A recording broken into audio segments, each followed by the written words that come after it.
নমস্কার সকল দর্শক বন্ধুদেরকে অনেক অনেক স্বাগত জানিয়ে শুরু করছি আজকের অনুষ্ঠান।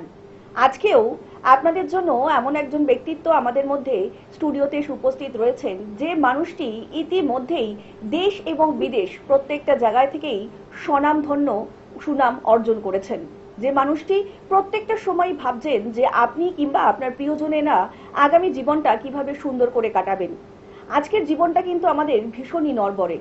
আজকের জীবনটা কিন্তু আমাদের ভীষণই ক্ষণস্থায়ী। আমরা কখন কিভাবে থাকবো কিংবা কোন মুহূর্তে আমাদের কিরকম পরিস্থিতি হবে আমরা কিন্তু কেউই জানি না। আর এটা সবটাই নির্ভর করছে হচ্ছে ভাগ্যের ওপরে। আমরা নিজেদের ভাগ্যকে বদল করার জন্য কিংবা নিজেদের ভাগ্যকে একটু সুন্দর করার জন্য আমরা প্রত্যেকটা মানুষই বিভিন্ন মানুষের কাছে ছুটে যাচ্ছি। তার জন্য কিন্তু লাখো লাখো টাকা খরচা করছি এবং ধারণ করছি বহু মূল্যবান রত্ন। কিন্তু আলটিমেটলি দেখা যাচ্ছে সেই রত্ন ধারণ করার পরে আমাদের কিন্তু কোনো রকমের ফলই আমরা পাচ্ছি না। যে আশানুরূপ ফল নিয়ে আমরা লোকটার কাছে দৌড়ে গিয়েছিলাম সেই ফলটা হচ্ছে না, কিংবা সেই কাজটা আপনি করতে সাকসেস পাচ্ছেন না। কেন পাচ্ছেন না, কি কারণে এত বাধা হচ্ছে, কিংবা আপনি গ্রহরত্ন ধারণ করার পরেও কেন বাধা অতিক্রম করতে পারছেন না, এই যে ব্যাখ্যাগুলো খুব সুন্দরভাবে যিনি আমাদের সামনে তুলে ধরতে পারেন তিনি হচ্ছেন দেবাশিস মুখার্জি। যে মানুষটি 1008 উপাধিতে ভূষিত স্বর্গীয় মহন্ত স্বামী সত্যানন্দ গিরি মহারাজের দৈহিক নাতি, এবং যে মানুষটি শৈশব থেকেই তন্ত্র সাধনার সঙ্গে যুক্ত। আপনি বুঝতেই পারছেন তন্ত্র সাধনা এমন একটি সাধনা, যে সাধনা কিন্তু সাধারণ মানুষের পক্ষে করা ভীষণই অসম্ভব। আর যে মানুষটি শৈশব থেকেই চাইছে যে মানুষের প্রতি সেবায় নিজেকে নিযুক্ত করবে, মানুষের জন্য করবে, মানুষের ভালোর জন্যই প্রত্যেকটা মুহূর্তে যিনি ভেবে চলেছেন তিনি হচ্ছেন দেবাশিস মুখার্জি, যিনি ইতিমধ্যেই কিন্তু এপিজে আব্দুল কালাম 2024 সম্মানে সম্মানিত। তাছাড়াও কিন্তু ডক্টর বি.আর. আম্বেদকর জাতীয় পুরস্কারে 2024-এ পুরস্কৃত। আমরা আজকের এই অনুষ্ঠানে আরো একবার স্বাগত জানিয়ে নেব সেই মানুষটিকে, যে মানুষটি জ্যোতিষ শাস্ত্র এবং তন্ত্র সাধনার মিশেলেই নিজেদের জীবনকে ব্যক্ত করছেন। তিনি হচ্ছেন দেবাশিস মুখার্জি। দাদা, অনেক স্বাগত আজকের অনুষ্ঠানে আপনাকে। নমস্কার, সবাইকে প্রণাম জানাই এবং আন্তরিক শুভেচ্ছা জানাই। অদূর প্রান্তরে কাকিমা জেঠিমার মতন বয়স্ক যারা অনুষ্ঠান দেখছেন তাদের চরণে প্রণাম। আর আপনারা বোধহয় যারা অনুষ্ঠান দেখছেন আর দু চার দিন দেখলেই চিনতে পারবেন সেই লোকটা, সেই পুরনো লোকটা, যে লোকটা শ্মশানে ঘুরে বেড়াতো। যাই হোক, আসবো অনুষ্ঠানে। দাদা, আজকের দিনে দাঁড়িয়ে কিন্তু অনেক মানুষই আছেন যেরকম যে নিজেদের ভাগ্যটাকে একটু বদল করতে চাইছেন কিংবা চাইছেন ভাগ্যে একটু উন্নতি, এবং তার জন্যই কিন্তু তারা বিভিন্ন জায়গায় ছুটে যাচ্ছেন এবং অনেক টাকা খরচা করে দেখতে পাচ্ছি আমরা যে অনেক বহু মূল্যবান পাথর ধারণ করছেন, কিন্তু আলটিমেটলি নেট ফল জিরো। দাদা, এটা কি সত্যি সত্যি সম্ভব যে কোনো একটা পাথর ধারণ করলে আপনার জীবনটা পরিবর্তন হয়ে যাবে কিংবা আপনার ভাগ্যে সমৃদ্ধি চলে আসবে? কথা হচ্ছে যে ভাগ্যটা আমাদের কোনো পছন্দ করা বেডরুম না, যে একটা টাইলস ভেঙে গেছে কালকে চেঞ্জ করে নিলাম, সঙ্গে সঙ্গে ওটা লেগে গেল আর একটা করে দিলাম, মানে ভাগ্যটা বদলে গেল, তা হয় না। আর পরিবর্তন করা সম্ভব, পরিবর্তন করা যায়। তার মধ্যে পরিবর্তনের মধ্যে কিছু কাজ হচ্ছে গ্রহের এফেক্ট, কিছু কাজ হচ্ছে নিজের কর্ম, আর কিছু হচ্ছে ভালো দেবদেবীর কিছু পূজা অর্চনা যন্ত্র ধারণ করা। টুডে, আজকের ডেটে মানুষকে তাবিজ কবচ সবাই পড়ছেন, তাতেও নিটফল জিরো। গ্রহরত্ন পড়ছেন, তাতেও নিটফল জিরো। অ্যাকচুয়াল হয়ে গেছে কি জানো, আমাদের না এই অ্যাস্ট্রোলজি জগৎটা একটা এমন জায়গায় আস্তে আস্তে আস্তে আস্তে পৌঁছে যাচ্ছে, সেখানে আর অবিদ্যান সর্বদা পূজ্যতে, বিদ্যান সর্বদা অপূজ্যতে, একটা অন্য ক্যাটাগরিতে চলে গেছে। যে হয়তো আর 17-18 বছরের বাচ্চা ছেলে সেও অ্যাস্ট্রোলজার হয়ে গেছে। এবার একটা বিধান, কাকে বিধান দেবে? সেই আগে সত্যযুগ তো নেই। সত্যযুগ থাকলে না বলা যেত। এবার আপনারা ভালো করে শুনছেন অনুষ্ঠানটা, আসি যে সত্যযুগ নেই যে একটা ভালো করে বিধান দেবো। এবার আপনি যদি আমার কথা বলেন, আমি 7-8 বছর বয়স থেকে করে আসছি। আমার দাদুর বড় বড় ক্লায়েন্ট ছিলেন এবং আমাদের ব্যাপারটা শুনলে একটু অবাক হবেন। আমরা কিরকম সাধনা করে যদি শুনতে চান, একটুখানি একটু হিস্ট্রিটা একটু ছোট করে বলিনি বাড়ির, তাহলে কিন্তু সবার বুঝতে সুবিধা হবে। আমার দাদু থাকতেন এক বাড়িতে, শান্তি আশ্রম আমাদের বাড়ির নাম। শান্তি আশ্রম কালীঘাটে আছে, শান্তি আশ্রম এলাহাবাদে আছে, শান্তি আশ্রম রয়েছে হরিদ্বারে। এই নামটা শান্তি আশ্রম কেন? কেন আমার দিদিমার নাম ছিল শান্তি রানী ভট্টাচার্য, তাই শান্তি আশ্রম। আমার দাদুর নাম ছিল ভূপেশচন্দ্র ভট্টাচার্য, কিন্তু যখন সন্ন্যাস নিয়েছিলেন তারপরে তন্ত্রাধীশ, আগমবিশ, সরস্বতী, ধিংরি, খিচুড়ি, তন্ত্র পরিব্রাজক, বিশ্বতান্ত্রিক সম্রাট এতগুলো উপাধিতে ভূষিত ছিলেন। ওনার স্নেহধন্য ওনার মানে স্মরণ পাওয়া বা ওনার একটুখানি সান্নিধ্য পেয়ে মানে কতজন যে কত কিভাবে জীবনটাকে পরিবর্তন করে নিয়েছে তা আমি আজকে আর বলে বোঝাতে পারবো না, কারণ আমি এসব কথা খেয়াল করতে চাই না। যিনি আমাকে পথপ্রদর্শক তার কথা খেয়াল পড়লেই মানে মনে হয় যেন ক্যানভাস করছি আমি, একটু বেশি বলবো না আমি। আর আমার দিদিমা থাকতেন একদম কালীঘাট মন্দিরের পাশে, যেখানে মাদার টেরিজার যে এখন আশ্রমটা রয়েছে ঠিক তার উল্টো দিকে বাড়িটা, দোতলা বাড়িটা আমার বাড়ি ছিল। তা আমার দিদিমাকে শুনলে একটু অবাক হবেন আপনারা, মানে একটু ডিপলি ভাববেন যে আমি কি বলছি, কি বলতে চাইছি। আমার দিদিমা হাইটে ছিলেন 4.5 ফুট, গায়ের রং ছিল মানে কি বলবো, বিদেশি সাহেবরা থাকে সেরকম গায়ের রং। আর মা কালীর বা কালীঘাটে মা কালীর এক বর্তমানে জিভটা দেখেছেন যে একটা কত বড় জিভ, ঠিক ওনার মাথার এখান থেকে একদম পায়ের তলা অব্দি একটাই জটা ছিল জিভের মতন। আর সব থেকে বড় কথা বলবো, যেটা বলবো সেটা আপনারা গিয়ে খোঁজ করে দেখতে পারেন, অবিশ্বাস্য হলেও সত্য, উনি জীবনে কোনোদিন ভাত খেতে আমরা দেখিনি কোনোদিন। উনি খেতেন কি খেতেন, একটা উনুন ছিল, উনুনটা ছাই কয়লা দিয়ে, কয়লা তখন কাঠ কয়লা চলতো, কাঠ কয়লা। ছোটবেলা যখন আমি দেখি শিখি, এখন আমার 8 বছর 9 বছর বয়স হয়, ওই একটা সিলভারের বাটি ছিল, বাটিতে চা করতো, লিকার চা, ওই লিকার চা খেত। আর তখনকার দিনে অনেকে দেখবেন বয়স্ক লোকরা নস্যি নিত, নস্যি নাকে বা কোথাও নস্যি টানতো, এসব পড়তো, তো উনি নস্যিটা নিতেন। আর কখনো কখনো ইচ্ছা হলে ঠিক মন্দিরের এপারে একটা পেঁয়াজি আর একটু মুড়ি নিয়ে যেত বাবু, ইচ্ছা হলো খেলো। ওনার ঘুমের টাইম হচ্ছে সকালবেলা, আপনি যাবেন ঘুমাচ্ছে, সকালবেলা 6টা থেকে 12টা অবধি ঘুমাচ্ছে। সবাই আসছে, মা মা কোথায়, মা ঘুমাচ্ছে। এবার মা যে ঘুমাচ্ছে, কোথায় ঘুমাচ্ছে জানেন, 13 থেকে 14খানা রাস্তার কুকুর ঘরের মধ্যে নিয়ে পুষে রেখেছেন, সব কুকুরগুলো ঘুমাচ্ছে, মাও ঘুমাচ্ছে। আচ্ছা, এই যে উনুনের ছাইটা বার করবে, বাইরে ফেলার মতো কেউ ছিল না। ছাইটা ফেলতে ফেলতে ফেলতে ফেলতে ফ্লোরের উপরে 5 থেকে 7 ইঞ্চি একটা ছাইয়ের ফ্লোর হয়ে গেছিল, পুরো ঘর সব। এবার তার উপরে কুকুররা কিন্তু বাথরুম সব করছে, ছাই চাপা দিচ্ছে, ওখানে উনি আছেন। একটু ভাববেন কিন্তু আমি কি বলতে চাইছি, একটা মানুষ ওভাবে থাকতে পারে কি পারে না। যাই হোক, দুপুরবেলা আপনি 2টো হেঁটে যাবেন, দেখবেন মা জেগে বসে আছে, সবাই আসছে বসছে।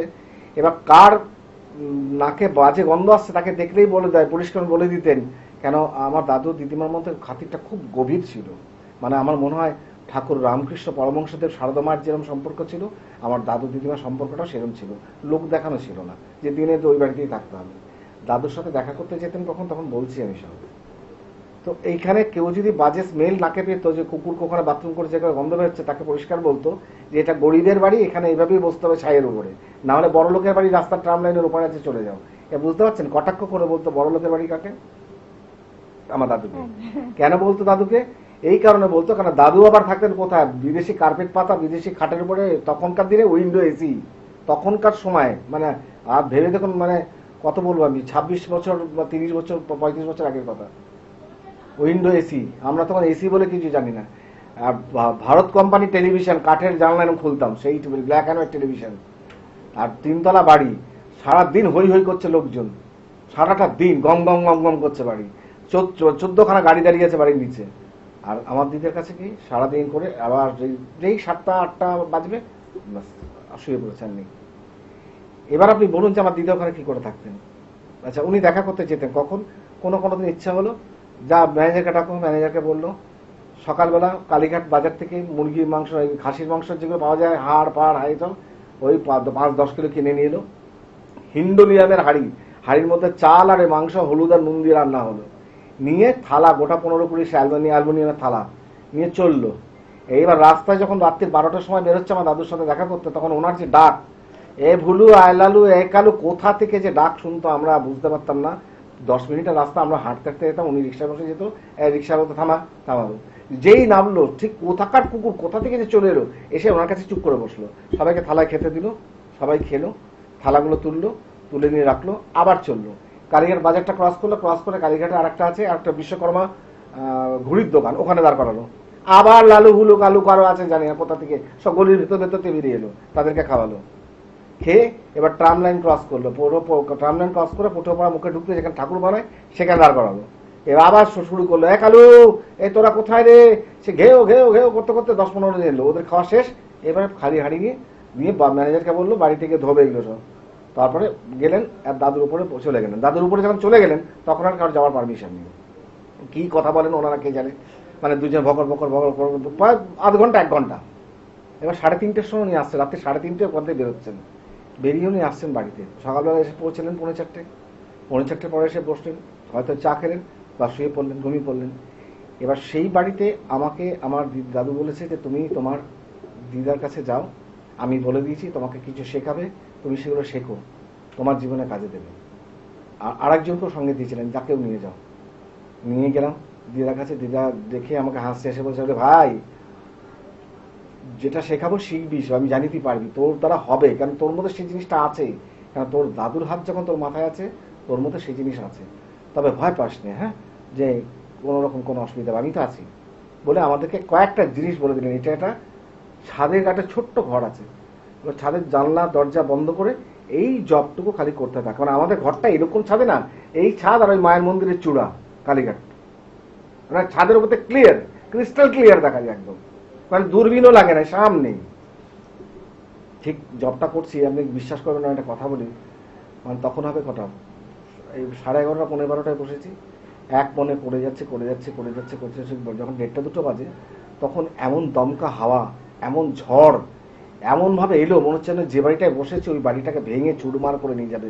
সে জানলা দরজা ছিটকারি ভেঙে হাওয়া একদম তলপাড়, আর মায়ের মন্দির নাট মন্দিরটা দেখা যাচ্ছে খালি, আর শুধু তলপাড় হচ্ছে। আমাদের তো তখন মনে হচ্ছে ছেড়ে দেওয়া খেতে পাচ্ছি, মানে পালাতে পারবে পাচ্ছি, মানে ছাদ থেকে ঝাঁপ দিলেও বোধহয় ভালো হয়, এই মনে মনে ভাবতে ভাবতে হঠাৎ দেখছি সেই দৃশ্য আজও ইতিহাস আমাদের মনে। আমি মৃত্যুর আগেও ঝর্ণা করে লিখে দিয়ে যাব, যেটা দেখেছি ভুলবো না। আমি দেখলাম আমার দিদা নিচ থেকে বসছে, সারা গায়ে রুদ্রাক্ষের চাদর গায়ে দেওয়া, সারা গায়ে রুদ্রাক্ষের চাদর, বুঝতে পারছেন, একটা রুদ্রাক্ষ গলায় ধারণ করে, অত বড় চাদর গায়ে দিয়ে হাতে খাড়া নিয়ে মা কালী মন্দিরে দিয়ে তাকিয়ে বলছে, ওরা সর্বনাশিনী, তুই যদি আমার নাতিদের খাস আমিও তোকে খেয়ে নেবো।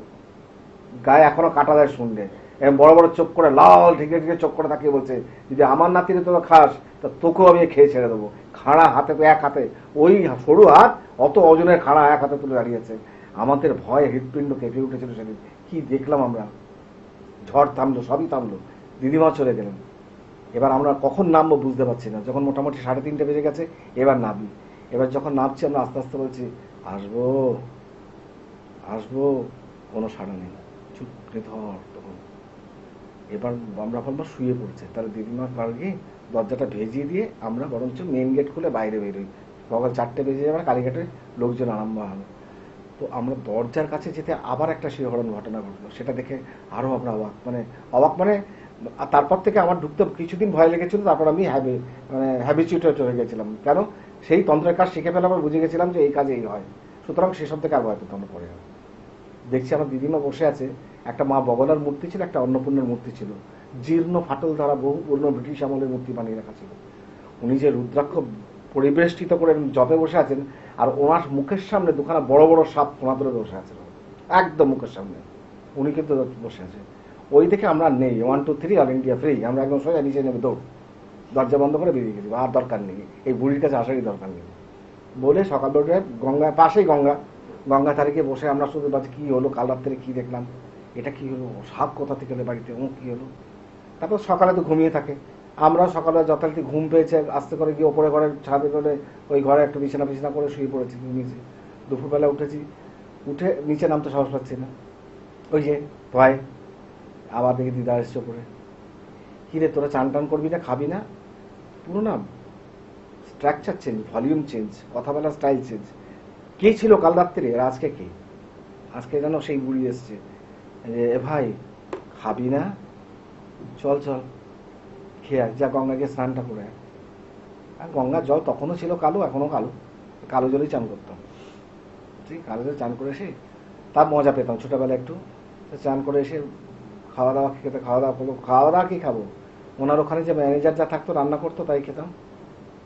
আর তারপর একটা কথা হচ্ছে, কালীঘাটে দেখবেন নাম করা একটা পার্ক আছে, কালীঘাট মন্দিরের উল্টো দিকে দুধওয়ালা পার্ক নাম ছিল, এখন যেটা কর্পোরেশনের অফিস হয়েছে, কমিউনিটি হল টল হয়েছে।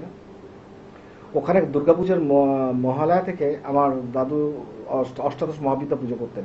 এক একটা ঠাকুরের হাইট ছিল 15 থেকে 20 ফুট হাইট, এক একটা ঠাকুরের। প্রত্যেক দিন 18 দিন ধরে পুজো চলতো, আর সারা রাত পুজো হতো। আর সারাদিন সেই লোককে সামাল দেওয়ার জন্য পুলিশ লাগতো, পুলিশ মানে একটা ব্যারিকেড দিয়ে লোক ঢুকতো, মনে হচ্ছে যেন আজকের ডেটে যে আমরা পুজোটা শ্রীভূমিতে দেখি, আমরা সেই 8-9 বছর বয়সে সেই পুজোটা আমরা দেখেছি কালীঘাট দোতলা পার্কে।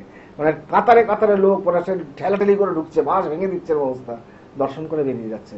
আর আমরা থাকতাম ভেতরে, কিসের জন্য জানেন?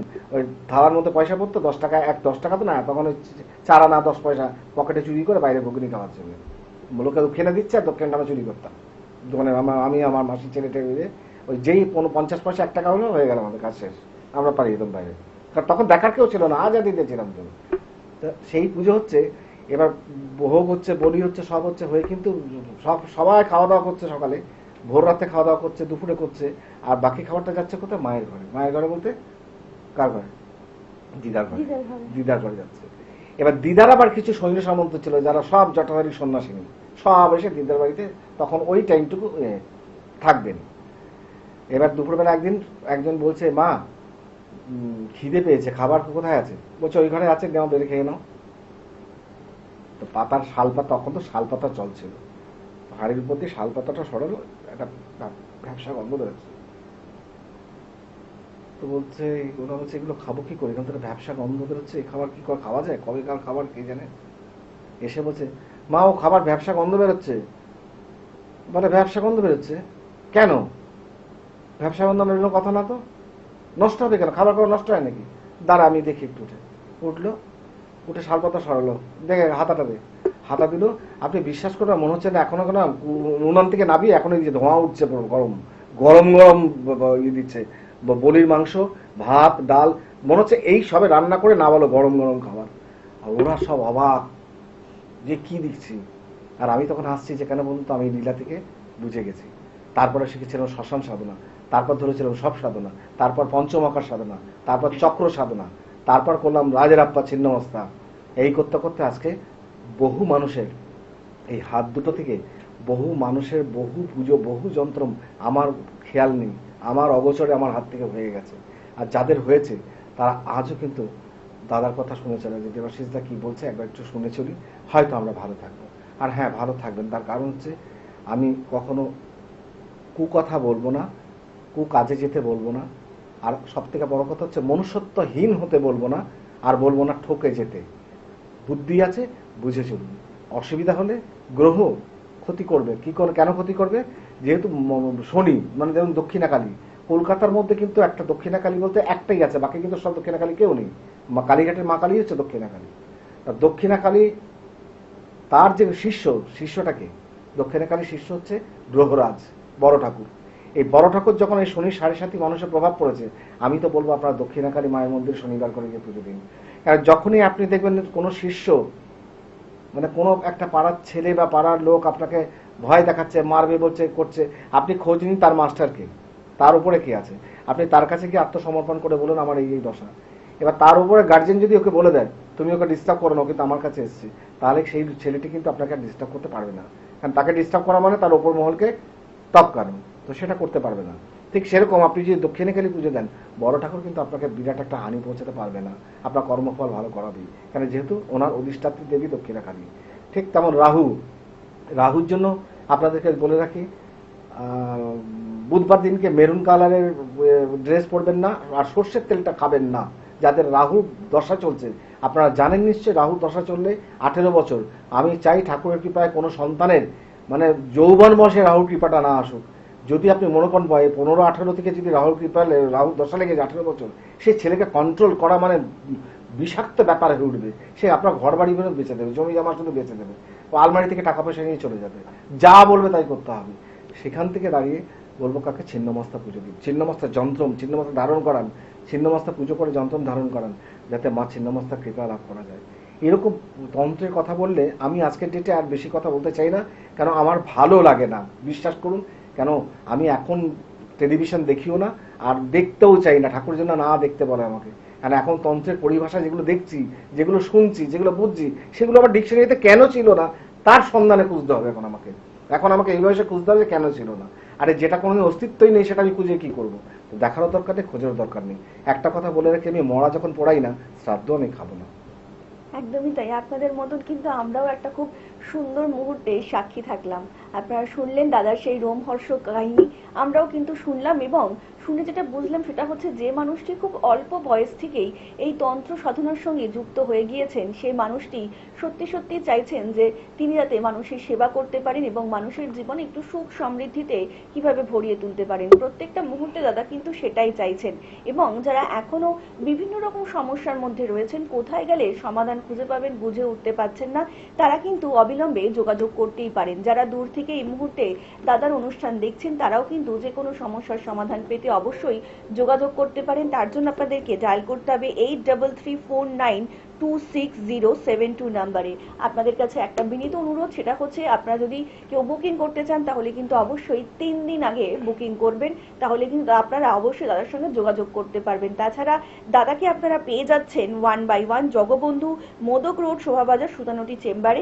তাছাড়া কিন্তু আপনারা দাদাকে পাচ্ছেন মুম্বাইয়ের চেম্বারে, ব্যাঙ্গালোরের চেম্বারে, গৌহাটির চেম্বারে এবং বাংলাদেশেও কিন্তু আপনারা দাদাকে পেয়ে যাচ্ছেন। আমি আপনি কিন্তু প্রত্যেকটা মুহূর্তেই চাইছি আমাদের জীবনে একটু সৌভাগ্যর সূচনা হোক। আমি আপনি প্রত্যেকটা মুহূর্তেই কিন্তু এই একটা জিনিসের জন্য লড়াইটা চালিয়ে যাচ্ছি। আজকের সময়টা কিন্তু ভীষণই অশান্তমূলক, আমরা কিন্তু কেউই বলতে পারবো না আজকের দিনে দাঁড়িয়ে আমরা ভীষণ ভালো আছি, কিন্তু বিপদ আসলে যে মানুষটি আমাদের সঙ্গে পাশে থাকবেন এবং বিপদ আসলে যে মানুষটি সত্যি সত্যি পারেন আমাদেরকে সেই বিপদ থেকে উদ্ধার করতে, তিনি হচ্ছেন দেবাশিস মুখার্জি। যে মানুষটি ইতিমধ্যেই আইকন অফ ইন্ডিয়া 2024 সম্মানের সম্মানিত এবং ভূষিত, সেই মানুষটির কথা আর বলার কিন্তু অপেক্ষা রাখেই না। এতগুলো মানুষ এতগুলো সম্মানে যে মানুষটি সম্মানিত, তার জন্য আলাদা করে বলার আমাদের কোনো মাত্রাই থাকে না। শুধু এটুকুই কাম্য যে আমরাও চাই আপনাদের জীবনে যখনই বিপদ আসুক কিংবা বিপদের সম্মুখীন হচ্ছেন এরকম আপনারা আভাস পান, আপনারা কিন্তু অবশ্যই যোগাযোগ করবেন দেবাশিস মুখার্জির সঙ্গে, কারণ দাদা কিন্তু সত্যি সত্যি পারেন জ্যোতিষ এবং তন্ত্রের মাধ্যমে আপনার জীবনকে একটু উন্নতির দিকে এগিয়ে যেতে। আপনার জীবনে যে কোনো রকম সমস্যা হতেই পারে, সেই সমস্যা ছোট হোক কিংবা অনেক বড় হোক কিংবা অনেক দিনের সমস্যাই হোক না কেন, সেই সমস্যার যিনি সঠিক উপায়ে সঠিক পদ্ধতিতে সঠিক রেমেডির মধ্যে দিয়ে আপনার জীবনকে একটু সুন্দর করে গড়ে দিতে পারেন, তিনিই হচ্ছেন দেবাশিস মুখার্জি। দাদা আজকে কিন্তু অনুষ্ঠানের একদম প্রায় শেষের দিকে চলে এসেছি, তো দর্শকদের যাওয়ার আগে যদি কিছু বলতে চান। এখন আমি যদি বলি দর্শকরা কি সে কথা শুনবে? মানে এখন বর্তমানে হয়েছে মানে এখন এমন জিনিস বলতে হবে যে না এখনই কাজ করে, কিন্তু আমি তো সেগুলো পারি না। শুধু একটাই কথা বলতে পারি, বলেছি না যে অন্ধকার রাস্তায় ফেলে দেবো না। আমি যার জব করে শান্তিতে মানসিক শান্তি পাই, যার জব করে সবকিছু পাই, যার জব করে সবকিছু পেয়ে এসেছি। যদি মনে করেন শত্রুতা বাড়ছে, নরসিংহের জব করুন। ওং উগ্রং বীরং মহাবিষ্ণুং জলন্তং সর্বতমুখং নৃসিংহ ভীষং ভদ্রভদ্রং মৃত্যু মৃত্যুং নমাম্যহম। অথচ আর যদি মনে হয় বাড়িতে অশান্তিতে, তাবর অশান্তিতে, অর্থ সংকট, খুব ভুগছেন, মানসিক যন্ত্রণায় কাঁদছেন ছেলে মেয়েদের জন্য, একটু করুন না, মাকে ডাকুন না। কামাখ্যা কাম সম্পন্নে কামেশ্বরী হরপ্রিয়াং কামনাং দেহিমে নিত্যং কামেশ্বরী নমস্তুতে। শুধু এইটা বলুন আর একটু জপটা করুন, অন্তত 10 বার করুন। স্নান করতে করতে পড়লেও হবে, মা বলেছেন যে যত্রতত্র সেখানে তুমি আমার জপ করো, বা আপনি বাথরুম টয়লেটে গিয়েও জপটা করলো সেটাও কিন্তু মা নেবেন, আপনাদের চিন্তার কোনো ব্যাপার নেই। এই দুটো করুন, আমি বলছি আপনাদেরকে। আপনি লাখ টাকার পাথর করুন আর এটা আপনি করুন, দেখুন কোনটা ভালো। একদমই তাই, আমরাও কিন্তু প্রত্যেকটা মুহূর্তে চাইছি আপনাদের জীবনে এমন একজন মানুষকে প্রতিস্থাপন করতে, যিনি সত্যি সত্যি পারেন জ্যোতিষ শাস্ত্র এবং তন্ত্র সাধনার মধ্যে দিয়ে আপনার জীবনে একটু উন্নতি এনে দিতে কিংবা আপনার প্রিয়জনের জীবনে একটু উন্নতি এনে দিতে।